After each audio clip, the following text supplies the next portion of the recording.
Ok, bonjour à tous, que le Seigneur vous bénisse encore et que sa main puissante puisse vous élever, vous accompagner au cours de cette semaine et que réellement sa plénitude, son amour, sa main droite puisse réellement reposer dans votre activité, dans votre affaire, que tout ce que vous entreprendrez puisse réellement réussir au nom de Jésus.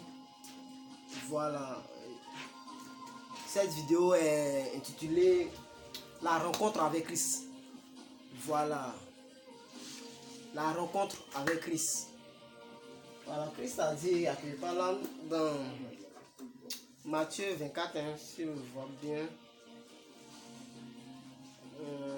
Matthieu 24, verset 33.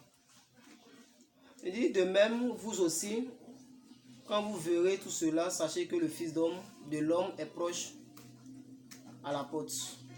En vérité, je vous le dis, cette génération ne passera point que tout cela n'arrive. Le ciel et la terre passeront, mais mes paroles ne passeront point.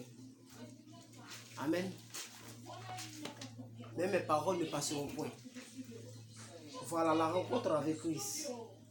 Voilà, dans cette génération et puis dans le temps dans lequel nous sommes arrivés, le diable est en train d'harceler les enfants de Dieu, à telle enseigne que son royaume, bien que sa dynastie puisse être remplie. Voilà, mais à nous maintenant, les enfants de Dieu, à nous les appelés ou encore les élus, à nous encore qui avons reçu des dons de guérison, des dons de prophétie, les dons de parler en langue, les dons de libéralité, les dons d'accomplissement, les dons d'intercession, voilà, les dons de prophétie, elle est déjà dit, voilà, les dons d'évangélisation et autres, au fait. Maintenant, nous sommes assis et puis nous regardons le diable travailler. Voilà. Il faille réellement que nous nous levons, il faille réellement que nous sortons de notre coquille, au fait. Il faille réellement que nous sortions de là où nous sommes, afin d'impacter cette génération. Il faille réellement que nous arrivions à nous démarquer de cette génération. Voilà, Paul a dit que le bien qu'il veut faire, il n'arrive pas à le faire. Voilà, on ne sait pas quel bien lui voulait faire, mais on nous parle du bien en tout cas. Mais le bien qu'il veut faire, il n'arrive pas à le faire. Mais le mal qu'il ne veut pas faire, c'est cela qui fait jour et nuit. Voilà, je ne sais pas si tu es dans cette même tendance de vie, si tu es dans cette même cadence, si tu es dans cette même tu es dans ce même mode de vie. Mais en ce jour, Christ est à la porte au fait. Voilà, je suis là en train de dire que Christ est à la porte. Il dit, il viendra comme un voleur au milieu de la nuit. Voilà, on ne va pas savoir le jour, ni l'heure, mais néanmoins il va venir. Mais avant qu'il ne vienne, nous devons préparer la moisson. Voilà, bien vrai que la moisson soit grande, mais nous devons préparer nous-mêmes notre propre moisson. Nous devons réellement être à la hauteur lorsqu'il viendra.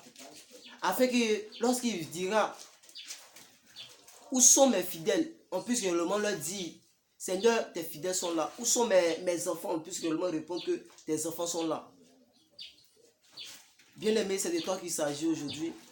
Lorsque Adam et Ève étaient dans le jardin et puis Ève a péché, Adam aussi a péché. Quand Jésus-Christ est venu, l'ange est venu, ou bien Dieu a parlé dans le jardin. Il y a une question qui a été posée, Adam, où es-tu? Voilà, là, Dieu était en train de chercher Adam. Voilà, dans Ésaïe chapitre 6, verset 8, il dit, la parole dit que, il dit, qui enverrai-je? Voilà, là, Dieu posait la question à ses points. Pour leur demander, qui enverrai-je? Voilà, dans Ézéchiel 33, verset 23, si je ne mens pas bien, il dit, je cherche parmi vous une femme, un homme qui puisse réellement être à la brèche, voilà, pour parler de ma part.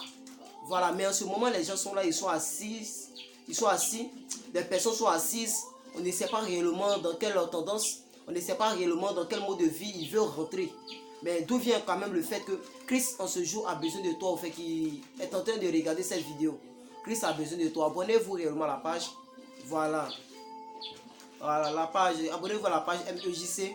Le Seigneur va réellement changer ce que réellement il va réellement nous changer au fait. Parce que, mine de rien, lorsqu'il a béni Abraham, la Bible déclare que il ne s'est pas arrêté à seulement que bénir Abraham. Voilà. Abraham a été aussi une source de bénédiction pour d'autres personnes. Voilà. Et ma prière pour toi aujourd'hui, c'est que tu sois une source de bénédiction. Voilà. Et que ce témoignage que tu attends, Christ réellement puisse te donner réellement cela au fait. Voilà. Et que réellement ce voyage, peut-être ce mariage, voilà, peut-être cette stabilité, peut-être cet accroissement spirituel que tu attends, que Christ réellement puisse être dedans au fait. Que le Seigneur te bénisse. Parce que je pouvais dire comme cela que une bénédiction sans Dieu n'est pas une bénédiction. Voilà, une réussite sans Jésus-Christ n'est pas une réussite. D'où je pourrais dire que ta réussite deviendra réellement, la réussite deviendra réellement ta réussite si celui qui donne la réussite demeure dans ta réussite. Ou encore, la bénédiction que tu cherches deviendra ta bénédiction si le Dieu qui bénit demeure dans ta bénédiction. Voilà, et réellement, puisque Christ a besoin de toi, toi aussi cours. Va à la rencontre de Christ. Ce fils prodigue, lorsqu'il a pris l'argent, il a commencé à dilapider. Voilà, arrivé à un certain moment, il a vu que sa vie sans Christ, sans son père même là, c'est difficile. Il ne peut pas vivre au fait. Voilà, je ne sais pas si en ce moment tu arrives à vivre sans Dieu. Mais réellement, bien aimé, on a besoin de vous. Voilà, on a réellement besoin de vous. Que le Seigneur vous bénisse abondamment. Abonnez-vous à la page MEJC. Voilà, abonnez-vous en abondance. Abonnez-vous, abonnez-vous, abonnez-vous. Que le Seigneur Jésus vous bénisse. Il y aura d'autres vidéos sur la démonologie. Voilà, il y aura d'autres vidéos sur, comment dirais-je, le discipulat qui comporte près de 112 chapitres. Voilà. On aura à faire des vidéos, j'aurai à faire plusieurs vidéos. Que le Seigneur Jésus vous bénisse abondamment. Voilà.